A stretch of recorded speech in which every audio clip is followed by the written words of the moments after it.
When you were in Sacramento on February 7th with Jack Scott and Charles Reed, you were the only one of the three who was really unwilling to endorse the tax extension. I noticed that Jack Reed went ahead and endorsed the extension. Yeah, that was quite deliberate. You know, I don't believe in signing blank checks. That was a rule I had at home.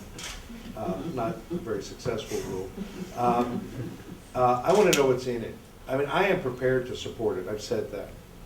But there are things that could really harm the University of California that might be in it. So we've talked to them, and we're just waiting. You know, hopefully, if the governor can reach a compromise with the 5 Republicans and so forth, you know, within days we should know what's in it. And I'm expecting to support it. I just want to tell you that I'm not negative at all. I wish higher ed were in on the tax extension, but it's not. I mean, but on the whole, it's going to be positive, unless there's something in it that we don't know about in terms of capping expenditures or something else that would be harmful to the university. I don't want to be backtracking. When we support it, we will support it, and we'll do so enthusiastically. But I want to know what's in the package, and I think that's quite reasonable. And I don't think anyone is really criticizing us at the Capitol to just wait to see what's in the package. Can you elaborate a bit on your fears about what could be in it?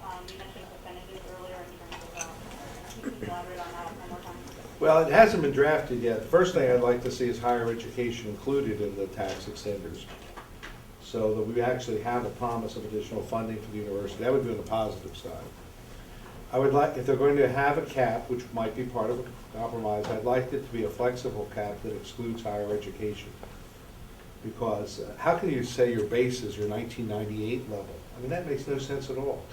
You know, so it would have to be a flexible cap. I would say those are my primary worries. You know, we did a really good job. By we, I really mean Nathan and Peter Taylor, and people on campuses. We did reform our pension. You know, we have a new tier for new employees starting in 2013. The employees, unfortunately, are paying more, but that's necessary, and we're going to be dramatically increasing the employer contribution.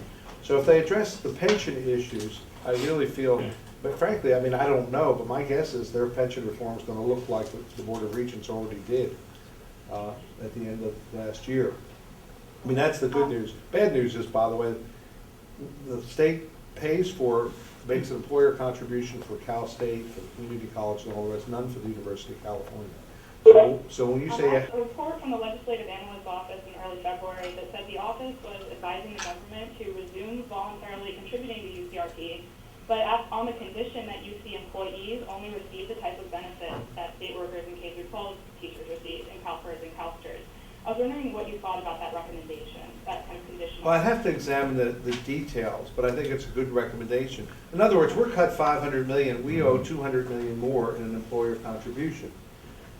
Cal State doesn't owe any additional money because the state directly funds the employer contributions. The teachers don't. The school districts don't have to add any more. The state funds those contributions. I mean, it's very unfair to our employees. Now, in terms of the benefits, I think under the new tier, we're pretty much, Nathan, in the same ballpark. Oh, less generous. We're a little less generous. We don't. Our employees don't currently pay as much as Cal State or community college, but that's ramping up. You know. So I'd be willing to look at that. But there is one thing you absolutely need to understand, and this is the lawyer in me, and it's also the fairness. We cannot trim benefits for current employees. Their rights and their pension plan are vested. So, you know, if they can retire under currently at age 60-something, we can't just arbitrarily say, you've been working here 20 years, but we're going to raise it to 70. We can't lower the pension benefits for existing employees. So that's all set. And they're pretty generous, I might add, in my opinion, for current employees. The new tier, however, is where the action is. That is new employees entering the system.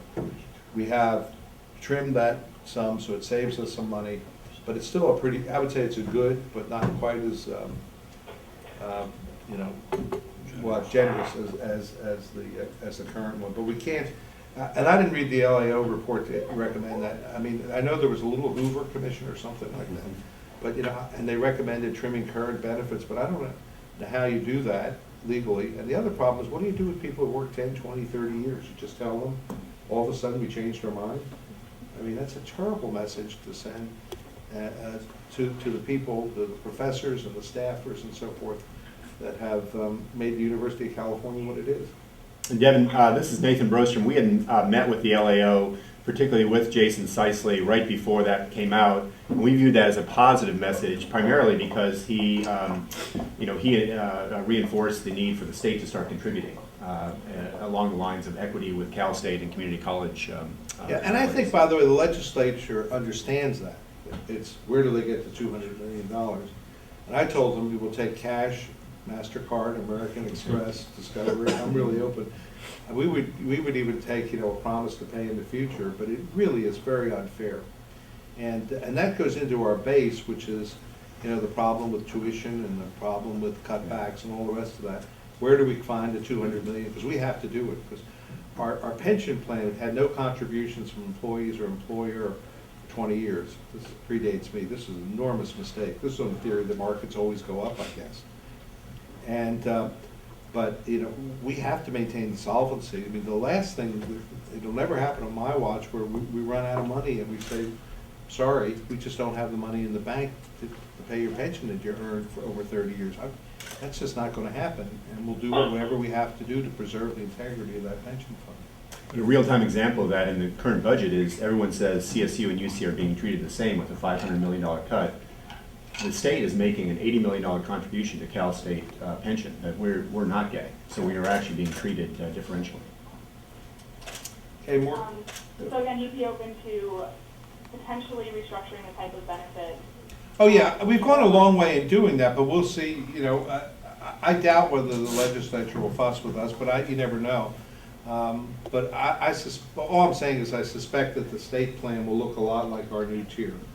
And indeed, I had spoken I'm not saying he endorsed it or anything, but I had spoken to Governor Brown about it and how you go about it. So I don't think there'll be major differences, but I've been wrong many times. My children tell me I'm frequently wrong, never in doubt. So what can I tell you?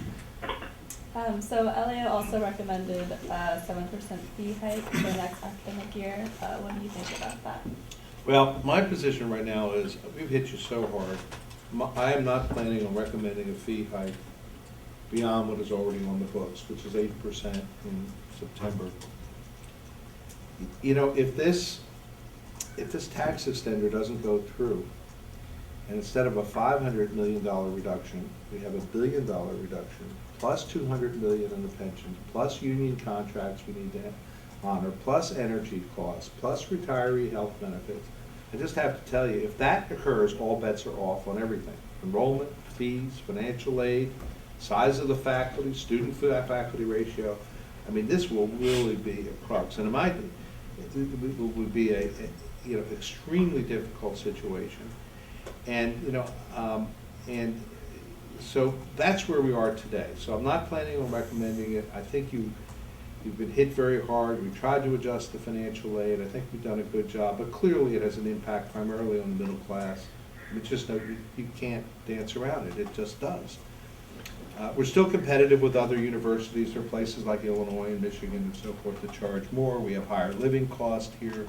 We have a very favorable student, what is it called, the work loan assignment to the families. It's smaller than in most other states. But we're going to have to make some fairly radical changes in order to survive this budget cut. And the one thing I'm not going to compromise on is the quality. I'm just not going to turn this place into a place where we have a 40-to-1 student-faculty ratio. You can't get out with your degree in under 5 or 6 years because of class availability. I mean, it's no longer the University of California at that point, where we're losing faculty members. As it is, they're getting offers from around the country. The privates haven't suffered as much as the public. I'm not going to compromise on the quality issue, but I mean, it's going to be nasty if that scenario plays out.